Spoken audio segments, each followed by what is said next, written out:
ગુજરાત વકફ બોર્ડના નામે રાજકોટમાં 3 દુકાનો પર કબજો કરવાનો મામલો સામે આવ્યો હતો અને વિડીયો સોશિયલ મીડિયામાં વાયરલ થઈ જવા પામ્યો હતો. જે મામલે ગૃહ રાજ્ય મંત્રી હર્ષભાઈ સંઘવીએ તમામ આરોપીઓની ધરપકડ કરી લેવામાં આવી હોવાનો ટ્વિટર ઉપર પોસ્ટ કરીને જાણકારી આપી છે. જુઓ શું હતો આ સમગ્ર મામલો. આપનું નામ? મારું નામ ફારૂકભાઈ ઇબ્રાહીમભાઈ મુસાણી. ફારૂકભાઈ, જે દુકાનો છે તેને ખાલી કરાવવામાં આવી છે મસ્જિદમાં, શું કહેશો?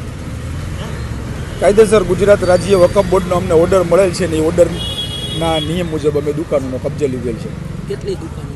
3 દુકાનોમાં. દુકાનદારો પર આક્ષેપ કર્યો છે કે જાતે તાળા તોડીને અમને જાણ કર્યા વગર જ દુકાન એમને એ લોકોને કોપી મેં આપી દીધી છે દુકાનની કે ભાઈ અમને આ ટ્રિબ્યુનલ કોર્ટ આપણે વકફ બોર્ડનો ઓર્ડર આવેલ છે અને ઓર્ડર મુજબ અમે અમારી દુકાનોનો કબજો લઈએ છીએ. અને વર્ષોથી જે દુકાનો બંધ પડી હોય, જર્જરિત હાલતમાં થઈ ગઈ છે, ઉપરથી છતો પણ તૂટી ગઈ છે અને અમારી મસ્જિદને પણ નુકસાન થાય એવી હાલત હોય, એટલે અમારો ઓર્ડર આવ્યો એ ઓર્ડરને અમે ફોલો કર્યો છે. કેટલી દુકાનો? 3 દુકાનો. તે લોકો રેગ્યુલર ભાડું લાઇટ બિલ ભરતા હતા તેવું પણ? અમને કોઈ રેગ્યુલર ભાડું આપેલ નથી, અમારી પાસે કોઈ ભાડું જમા કરાવેલ નથી.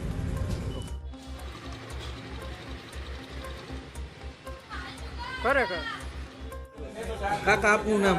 વિરેન્દ્ર કલ્યાણજી કોટેચા. આપની દુકાન એક જૂના રાજકોટમાં આવેલી છે, ક્યાં આવેલી છે? દાણાબીર નવા મસ્જિદમાં નીચે.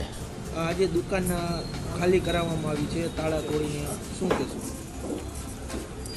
અમારી દુકાનનું તાળું તોડતા હતા, એ સામે બેઠા બેઠા મેં જોયું એટલે અમે ત્યાં ગયા તો અમને એને ઓર્ડર આપ્યો કે આ વકફ બોર્ડનો ઓર્ડર છે, તાળું તોડવા અને માલ સામાન તમારો બહાર ફેંકી દેવાનો.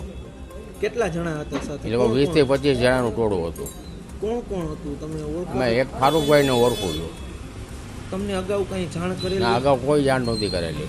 કે આ ઓર્ડર આવ્યો છે? ના, કોઈ જાતની જાણ નહીં.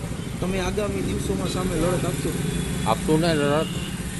અત્યારે સામાન બહાર કાઢી બહાર રોડ ઉપર પડ્યો છે. શું કહેશો? બહાર રોડ ઉપર પડ્યો છે એટલે એમ કે તમે કાં ફેરવાવી લ્યો અહીંથી, તો ત્યાં રાતના કેવી રીતે ફેરવવું તો અમે ધ્યાન રાખશું સામાન. એ લોકો કોર્ટનો ઓર્ડર લઈ આવ્યા છે કેવું કાંઈ છે? કોર્ટનો ને વકફ બોર્ડનો ઓર્ડર છે. કોર્ટથી કાંઈ લેવા દેવા? એ અમને અત્યારે તાળું તોડ્યા પછી આપ્યો. અને તમે ભાડા કરાર એવું કાંઈ, ભાડા ઉપર કેટલા સમયથી દુકાન? 1962થી અમારી દુકાન છે. એને લોકોએ આક્ષેપ કર્યો છે કે લાઇટ બિલ પણ નથી ભરતા. ના, લાઇટ બિલ અમે દર મહિને ભરી જ દઈએ છીએ. ઓકે, ભાડું કઈ રીતના ભરતા? ભાડામાં જે અમે પ્રમુખ એના હતા એ દર મહિને લેતા, એ પ્રમુખ ગુજરી ગયા પછી કોઈ પ્રમુખ જ નહોતો. મેં 5-6 વાર ભાડા માટે કીધું, ત્યારે એમ કીધું કે પ્રમુખ નવા બનશે ત્યારે ભાડું લેશું. હજી સુધી અમને જાણ નથી કરી કે પ્રમુખ કોણ બન્યું છે.